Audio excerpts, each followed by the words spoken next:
Namaskar, I'm Manoj Kumar. Welcome to in the program Press Meet. In this program, we cover press conference, media interaction, and a speech of the chief guest at the program. So, without spending so much time, let's go to the. देखो, आज तीनों राज्यों में जिस प्रकार से चुनाव परिणाम आए हैं, तीनों राज्यों की प्रदेश की जनता ने, सम्मानित जनता ने जिस प्रकार से जनादेश दिया है, उससे स्पष्ट हो गया है कि हिंदुस्तान के लोग, चाहे किसी भी स्टेट की बात हो, सिर्फ मोदी की गारंटी मानते हैं। मोदी जी ने जो कमिटमेंट किया है उसको पूरा करने का काम भी मोदी जी करते हैं। ये मोहर तीनों प्रदेश की जनता ने लगा के प्रचंड बहुमत भारतीय जनता पार्टी को दिया है। उसके लिए तीनों प्रदेश की सम्मानित जनता को मेरा साधुवाद। दूसरा सवाल आपने किया कि लोकसभा और विधानसभा चुनाव साथ हों। देखिए, भारतीय जनता पार्टी अगर चुनाव की बात करें तो 24 घंटे चुनावी मोड में होती है। अगर हरियाणा प्रदेश की हम बात करें तो हरियाणा प्रदेश में जिस प्रकार से माननीय मनोहर लाल जी ने सुशासन दिया, ईमानदारी से काम किया, मैं कहता हूँ 1966 में हरियाणा बना उस दिन से आज तक का पहला संत और ईमानदार मुख्यमंत्री है, जिस पर आज तक किसी प्रकार का कोई आरोप प्रत्यारोप नहीं है, जिसने जातिवाद, क्षेत्रवाद, भाई भतीजावाद, इन सारी लचर व्यवस्थाओं को धराशाही करने का काम किया। हरियाणा जैसे प्रदेश में जहां भ्रष्टाचार का बोलबाला चरम सीमा पर हो, जहां सरकारी नौकरियों की बोलियां लगाई जाया करती हो, जहां छोटे छोटे कामों के लिए नेता और विधायकों और मिनिस्टरों के चक्कर लगाए जाया करते हो, जहां सरकारी नौकरियों की लिस्ट नेताओं के घर बनती हो, ऐसे प्रदेश में इस प्रकार का सुशासन और इस प्रकार से व्यवस्था परिवर्तन करना,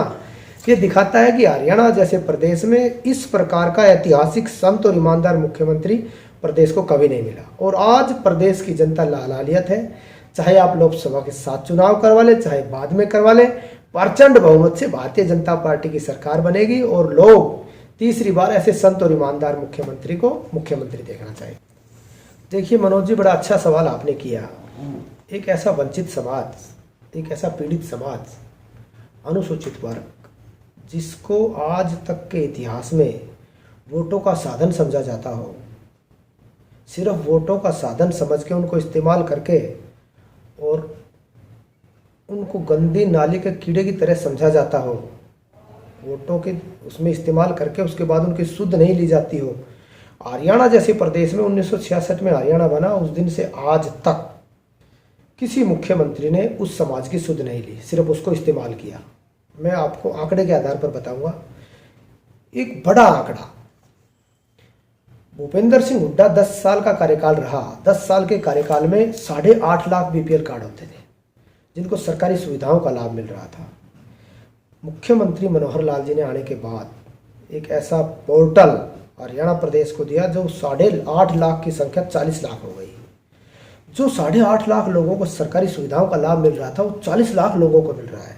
कितना बड़ा अंतर, कितने बड़े अंतर में लोग, इसका मतलब 30 लाख लोग वंचित थे, सरकारी सुविधाओं का लाभ मिल ही नहीं रहा था। वो किसकी जेब में जा रहा था? उन धोड़पोसों की जेब में जा रहा था।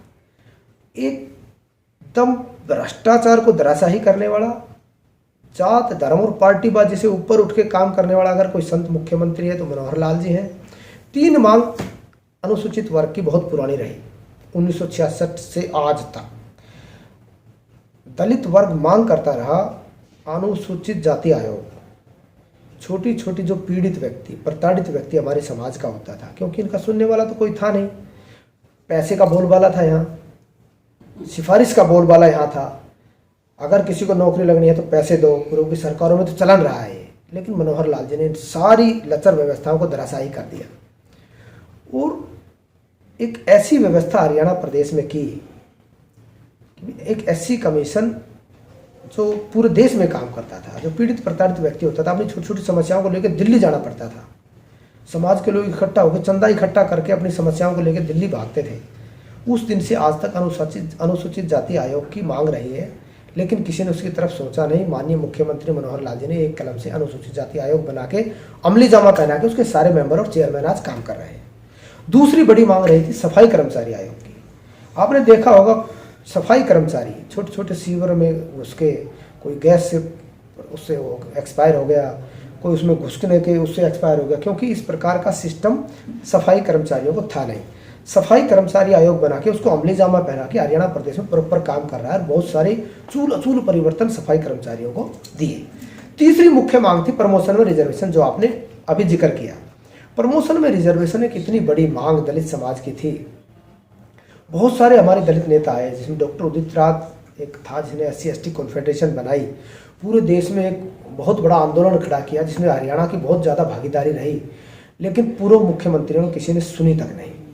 माननीय मनोहर लाल जी ने आने के बाद, जबकि आज वो संगठन काम नहीं कर रहा है, और मैं तो कहूँगा इस प्रकार से उन्होंने काम किया कि एक कहावत है, बिन मांगे मोती मिले, मांगे मिले ना भीख। एक अनुसूचित वर्ग को बिन मांगे प्रमोशन में रिजर्वेशन का इतना बड़ा तोहफा दिया।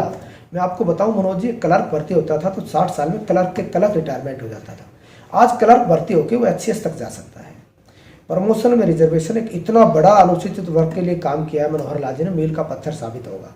और अनुसूचित वर्ग के लोग मुख्यमंत्री मनोहर लाल को पूरी जिंदगी भूलने वाले नहीं हैं। मैं ये बड़ी बात नहीं कह रहा हूं कि डॉक्टर BR अम्बेडकर के बाद अगर दलित समाज का हरियाणा प्रदेश में किसी ने भला किया तो उसका नाम मनोहर लाल जी है। इस प्रकार के चूल अचूल परिवर्तन करके एक पीड़ित प्रताड़ित वर्ग को इतना बड़ा फायदा पहुंचाना और उनको मुख्य धारा में जोड़ने का काम अगर किसी को आता है तो मनोहर लाल जी को आता है, इससे बेहतर किसी को नहीं आता है। तो स्वाभाविक है कि पूरा अनुसूचित वर्ग इकट्ठा होकर, लामबंद होकर, जात धर्म और पार्टीबाजी से ऊपर उठकर मनोहर लाल जी के पक्ष में वोट करेंगे। हरियाणा जैसे प्रदेश में जहां जातिवाद का बोलबाला चरम पर हो, ऐसे प्रदेश में जहां जातिवाद के नाम पर चुनाव लड़ा जाता हो, ऐसी लचर व्यवस्थाओं को धराशायी मनोहर लाल जी ने कर दिया है। आने वाले समय में उनका जुमला बिल्कुल नहीं चलेगा। जो नैरेटिव सेट वो जातिवाद का करना चाह रहे थे, वो जातिवाद, भाई भतीजावाद, क्षेत्रवाद, इनको तो धराशायी मनोहर लाल जी ने कर दिया। आने वाले समय में चुनाव होगा विकास के नाम पर, चुनाव होगा वंचित व्यक्ति, आखिरी पंक्ति में खड़ा व्यक्ति किस प्रकार से सरकारी सुविधाओं का लाभ ले, किस प्रकार से वो मुख्य धारा में जुड़े, मनोहर लाल जी से बेहतर कोई नहीं जान सकता है।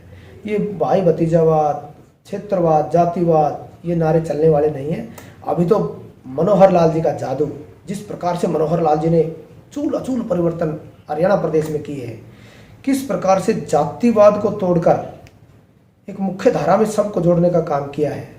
आज कोई व्यक्ति, मुझे नहीं लगता कि जाति के नाम पर वोट मांग सकता है।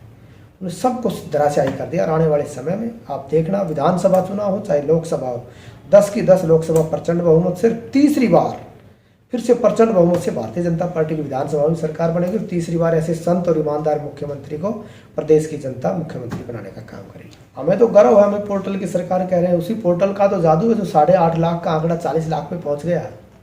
एक गरीब व्यक्ति 60 साल की उम्र होने के बाद किस प्रकार से दर दर की ठोकरें पटवारी, तहसीलदार, SDM के खाया करता था, धक्के खाया करते थे, आज एक छत के नीचे एक क्लिक पर बुढ़ापा पेंशन बन रही है, आयुष्मान कार्ड बन रहा है, BPL कार्ड बन रहा है, जाति प्रमाण पत्र बन रहा है।